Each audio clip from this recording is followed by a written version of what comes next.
What's up, gang? Carolina Jackpot coming at you. It is July the 5th, 2021.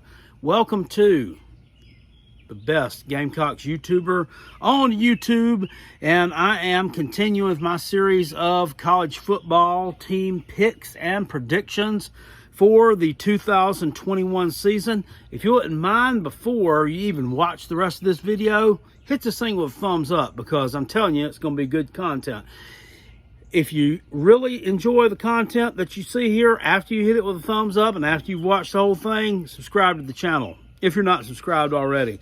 We enjoy doing college football videos here all year long. Click the little bell to get the notifications if you don't mind. A lot of people have told me that they've had some problems, excuse me, it's Miller time, getting the notifications on my videos. Guys, those of you who say that, the only thing I can tell you is maybe unsubscribe to the channel for a day or so and then subscribe back to it. Make sure you set an alarm on your phone, though. Write a note on your hand, tie a little string around your pinky finger, or whatever you got to do to remind yourself, because don't forget to sub back to Carolina Jackpot. I ain't going to sit here and tell you to unsubscribe and then, not remind you to subscribe back. Maybe that'll hit the reset button. Maybe it'll get everything kind of a little bit and start getting you notified again. I have no earthly idea why that's going on, and I have no rational explanation for it, and I can't find one on YouTube.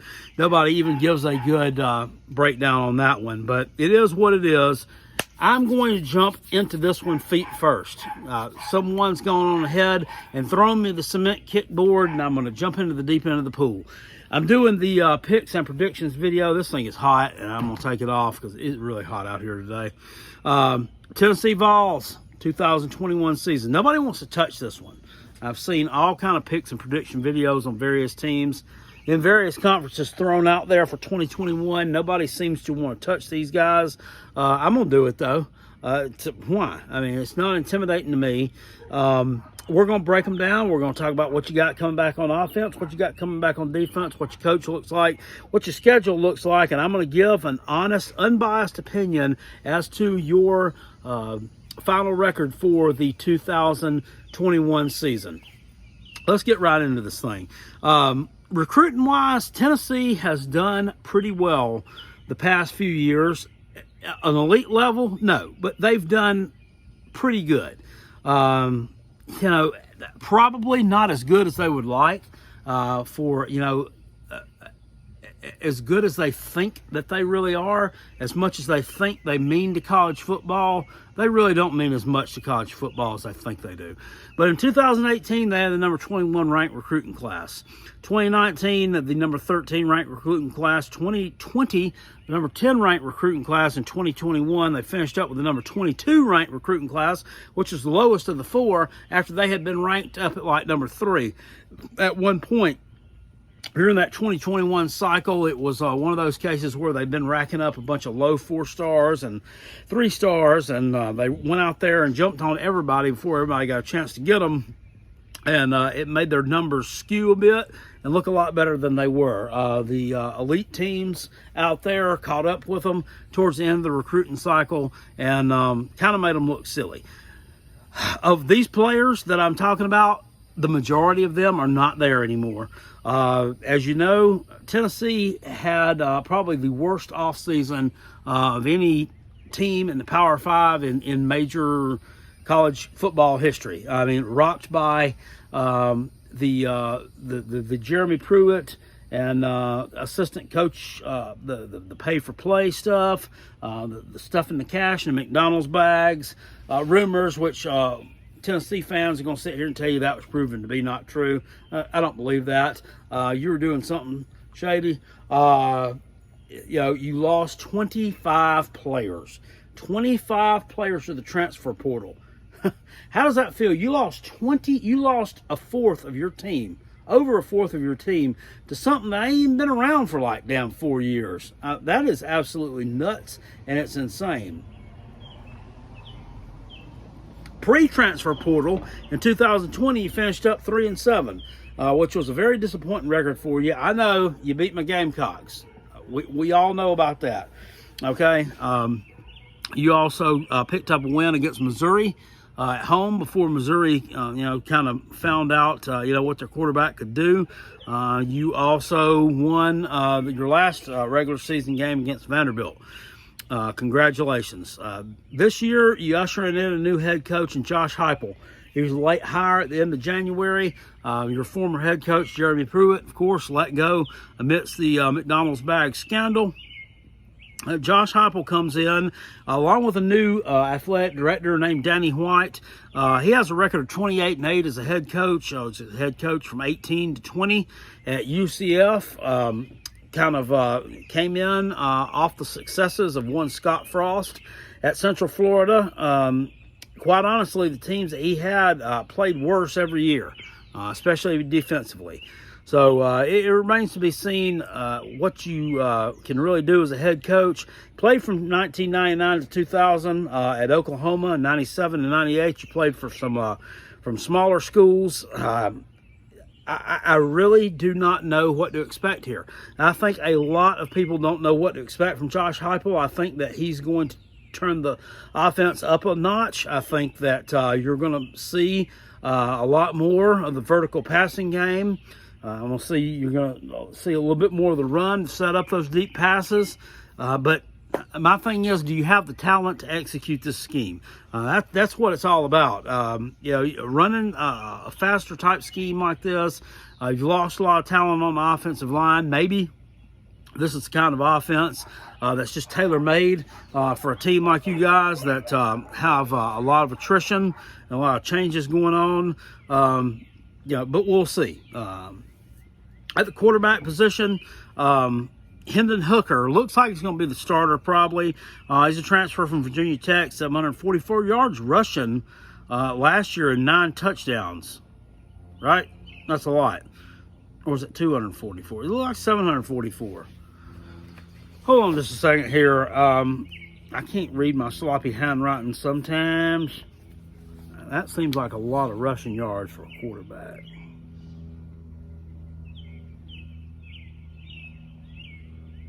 Yeah, 744 yards rushing. That's a ton, man. Yeah, for a quarterback, always rushed for 1,000 yards. So he's got some talent. He's got some wheels. 9 touchdowns, 1,339 yards passing, 9 touchdowns, 5 interceptions, though. You got to get that straightened out. He brings an interesting dynamic to the Tennessee offense that I don't think you've really seen in Knoxville before. A whole lot. In the running back position, you lost Eric Gray and Ty Chandler, both to the transfer portal. Those were your number 1 and number 2 running backs. So it looks like you're bringing in Jamari Smalls, a kid who played in limited action last year, rushed for like 117 yards. Tyrion Evans, junior college transfer, also comes in. But clearly this unit is much less talented than it was in 2020. And, it didn't do a whole hell of a lot in 2020. So that could be an issue. Receiver-wise, you do return Bayless Jones and Jalen Hyatt. Those were a couple of guys who did some solid things for you last year, about 500 yards receiving and 5 touchdowns between the both of them.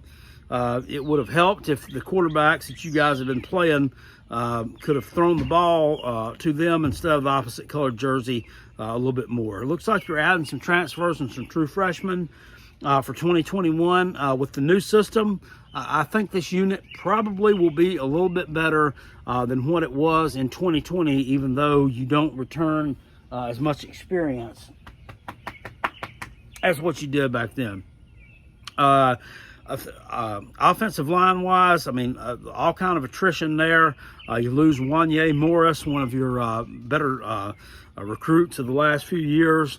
This unit looks to definitely be ushering in some younger players, but the expectations are a lot lower, so maybe they'll overachieve a little bit. You didn't do that great last year, and you had 5 returning starters were rumored to be the best offensive line coming back in college football.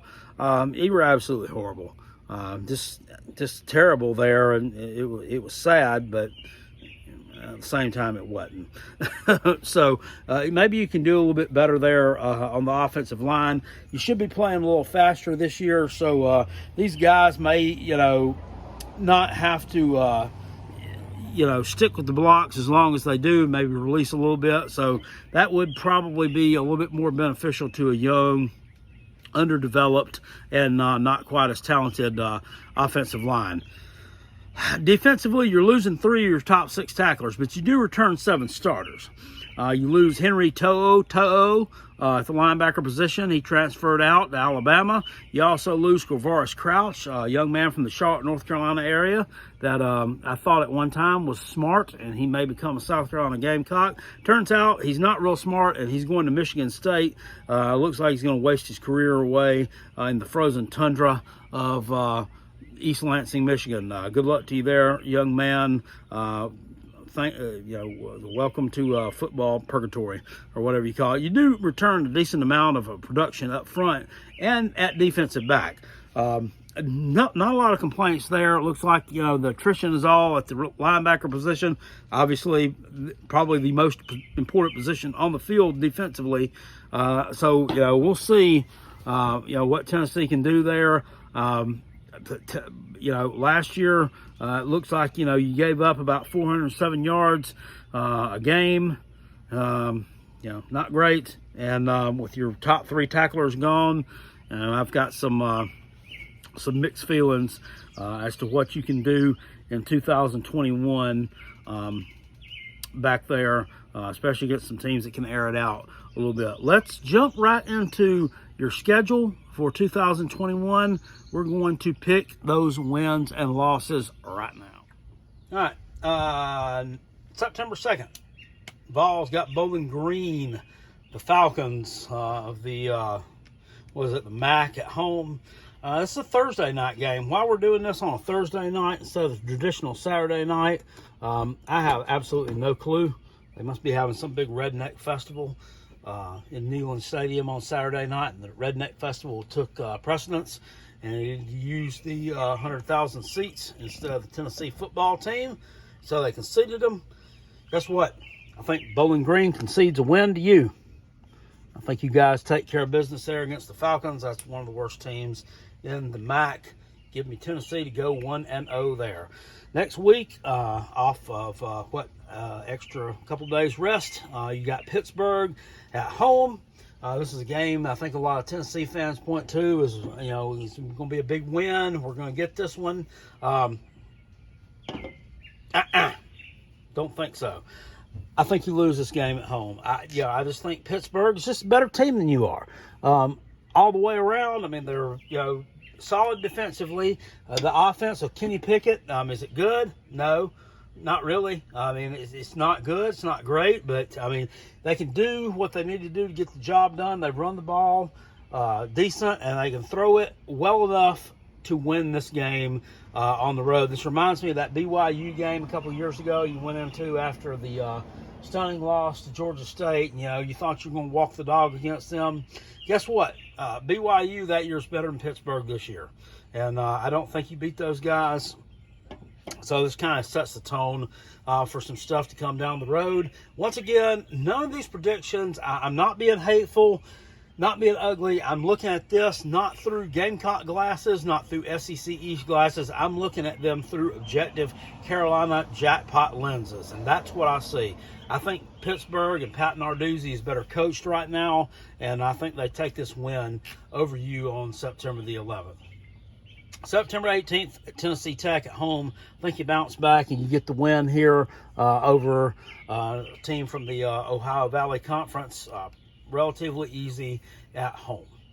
The next week, you go on the road to the Swamp to take on the Florida Gators, which, this is a team that, another one I don't know really what to expect from in 2021. However, they do return some pieces offensively. They return a decent amount of talent on the defensive side of the football. And, the coaching, whether, it's a little bit questionable or not, they at least have some continuity there. So you go on the road, and honestly, I think that we get a Yeah, Virtual Kale thinks that it's probably a big loss. So give me Florida here. I think they win 40-something, 20-something. I think you will score some points against them. But I don't think you have the Jimmies or the Joes to get it done against the Gators in the swamp. You drop, like your 19th out of the last 20 against them. Your record against them has been absolutely trash. The past 20 years, that's even when they had some down years, and you had some relatively decent years. You need to get that corrected. Next week, we're on the road at Missouri. You did beat Missouri last year at home 35-12. It's probably your biggest win of the year. This year, you go on the road against a team that has some continuity at quarterback, second-year head coach who is confident in what he's doing and his scheme. He's on fire on the recruiting trail right now. Picked up like 5 or 6 4-stars already. No 5-stars, but picking up that many 4-stars in Missouri is a heck of an accomplishment. You go on the road, take this team on. They face a really relatively weak schedule up to this point. And I'm looking at this one to possibly be virtual jackpot. They tapping that ass. They tapping that ass is what he says. I think he's going to take the loss in this game as well. Give me the Missouri Tigers to win in Como on October the 2nd, and that's going to put you at 2-3 on the season. Next week, and you don't get a lot of off weeks here. You're at home against my South Carolina Gamecocks. This is, once again, another team I don't know really what to expect from them schematic-wise, because I think they're going to probably try a lot of different things to kind of fit the personnel that we have. I don't think it's going to be a Will Muschamp designed offense crafted by Mike Bobo, which is going to try to fit square pegs into round holes and round pegs into square holes. I just don't see that happening. I think this is a team that I think Beamer, Marcus Satterfield, and that staff are going to adapt with our talent level, which is not great. It's not great. It's not even average. It's below average. They're going to do what they need to do to get these guys in position to win football games. And by this point in the season, I think they will somewhat have that figured out, if not all the way figured out. I think Shane Beamer goes on the road here. I've already talked about it earlier on. I think the game against Georgia on the road for South Carolina is probably going to be a loss. I think they take a loss at home against Kentucky also. I'm just throwing this stuff out there. I haven't done my Gamecock pick and preview yet, but just kind of, laying a little bit of the foundation of what I think may happen. I think that the Gamecocks come into Neyland Stadium here. You're kind of reeling there after a couple of losses to teams that are better than you. And in this one, I think you drop a game to a team that, maybe not better than you. They're at least equal to what you are. I think South Carolina's got a lot of momentum. I think after those 2 losses, your momentum is going to be down just a little bit. And I think you catch the L against my Gamecocks. The past 2 years, I quite honestly think South Carolina had the better team. Last year, absolutely shit the bed in the fourth quarter with some bad play calling, bad special teams play. 2019, congratulations, you ran a punt return and a block punt for a touchdown to an easy victory, but clearly you were getting outplayed at the line of scrimmage, and you were getting outplayed at the skill position in that game as well.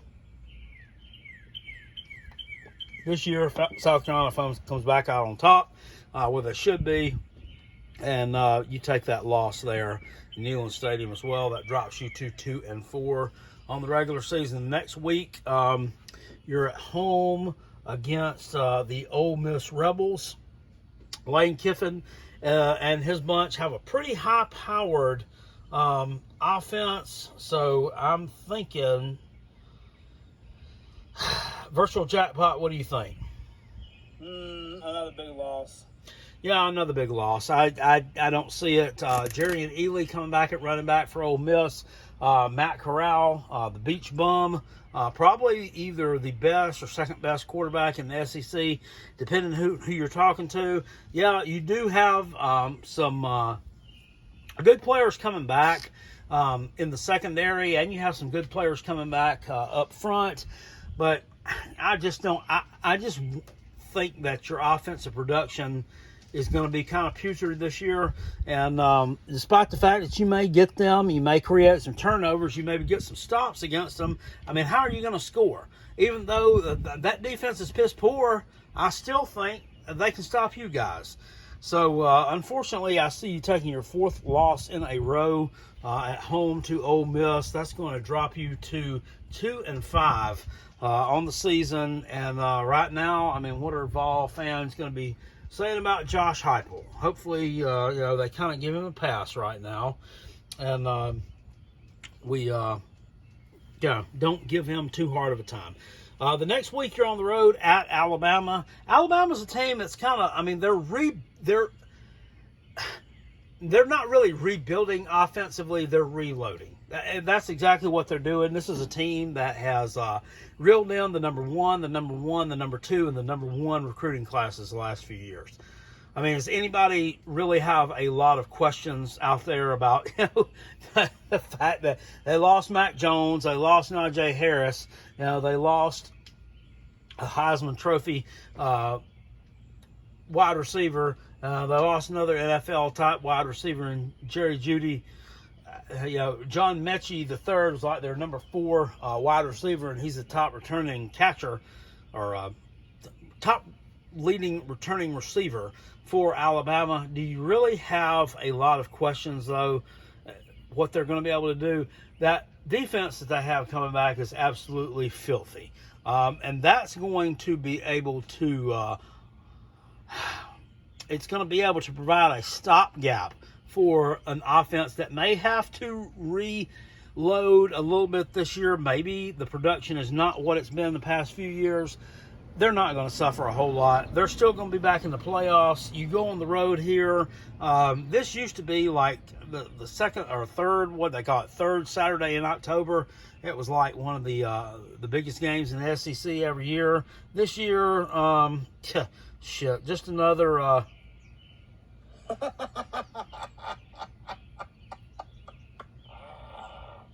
Okay. I think Virtual Jackpot really didn't leave a lot to the imagination on that one right there. Big loss on the road at Alabama. Probably, at least 5 touchdown loss. Sorry, just the way I see it. And my sympathies for having to play them every year. And that sucks. I mean, back in the day, y'all were equipped to play them every year. And, y'all had some epic matchups. Right now, you're not equipped to play them every year. And they're the ones who've got some epic stuff going on. Yours is epically, not that great. November 6th, you go on the road to Kentucky, as I call them. Not a team that I have a lot of respect for in the SEC. And this prediction is not based upon the amount of respect I have for them. It's just the fact that you've got punched in the mouth here 5 weeks in a row. I think you go on the road right here and you get this win. Last year, they kind of embarrassed you a little bit at home, but they also took back 2 Jarrett Guarantano passes for touchdowns. I mean, other than that, and they really didn't outplay you. I have a lot of questions about them as far as the skill positions go. I don't think they're going to be all that. I think they're going to be strong on the lines of scrimmage, and I think they'll be strong in the running game. But I have serious question marks about the wide receiver position. I have serious question marks about the quarterback position. You have traditionally owned Kentucky over the years, whether it be at home, whether it be away, whether it be on the moon. You have taken care of business against these guys. Well, we won't talk about last year, but you really have. Since like 1984, they've beaten you twice. I think you go on the road here. I think you stop that losing streak after a bye week. you get some things together. I think Josh Heupel has a talking to with you guys, and the powers that be kind of have a talking to with you. And I think you kind of beat up on Kentucky here a little bit on the road, and surprise a lot of people here, and give Tennessee fans a little bit of hope for 2022. The next week at home, you're facing my favorite team, UGA, and that solid running attack led by Zamir White and James Cook. That big passing attack led by Jermaine Burton, JT Daniels, Eric Gilbert, and the like. And solid defense, solid special teams, solid coaching, solid all the way around. Virtual jackpot, what do you think about this one?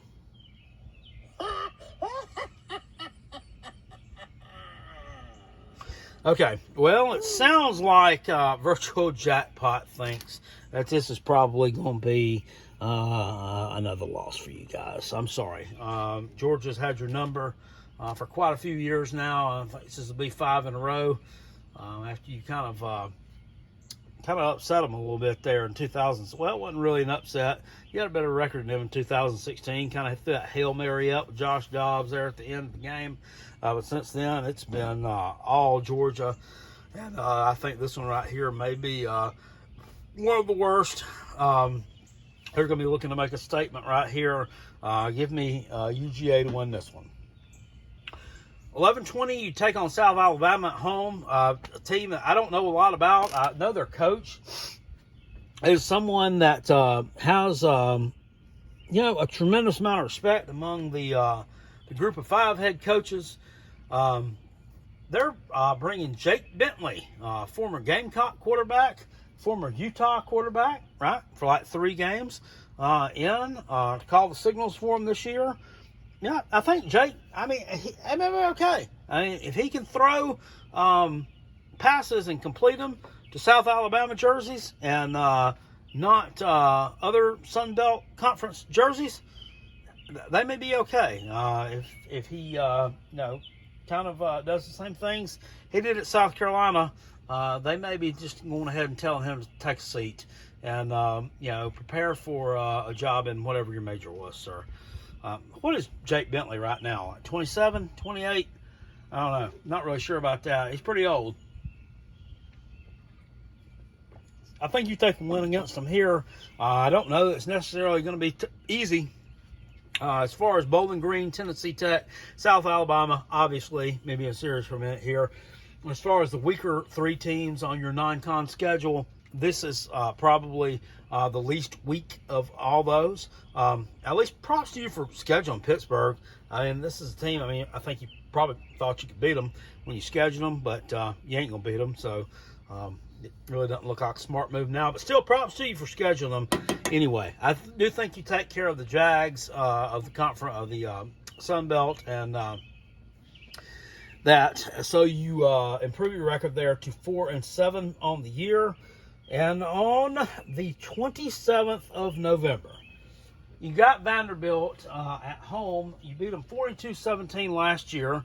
I do think that you did you let Sarah Fuller kick a field goal against you? Yeah, you did. And I'm not one of those people who's gonna make fun of that a lot. You let her kick a field goal against you. That was kind of crazy. Last year was just crazy altogether. What was also crazy against it was the fact that y'all blew them out. Other than that, y'all have had some close games against Vanderbilt. They've really kind of, they kind of owned you for the past few years, and y'all have traded wins back and forth. Last year, it kind of looked more like some of those matchups from the 90s and early 2000s, in which Tennessee kind of steamrolled them a little bit. This year, you got them at home. The Vandy boys, I think they're probably a little bit upset about not winning that college baseball national championship, that College World Series title. This is a team under Cart Lee, and I looked at it and I said, I don't know about him. He's a defensive-minded coach.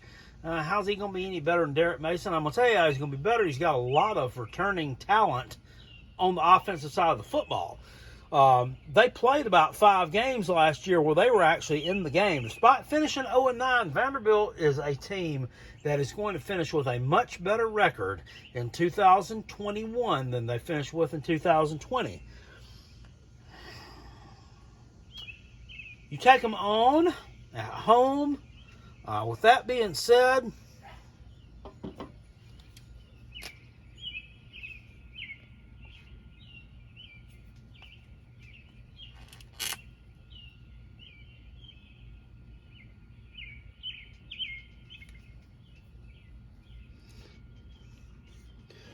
I think you take a loss. I think this is their only SEC win of the year. Virtual jackpot, your thoughts?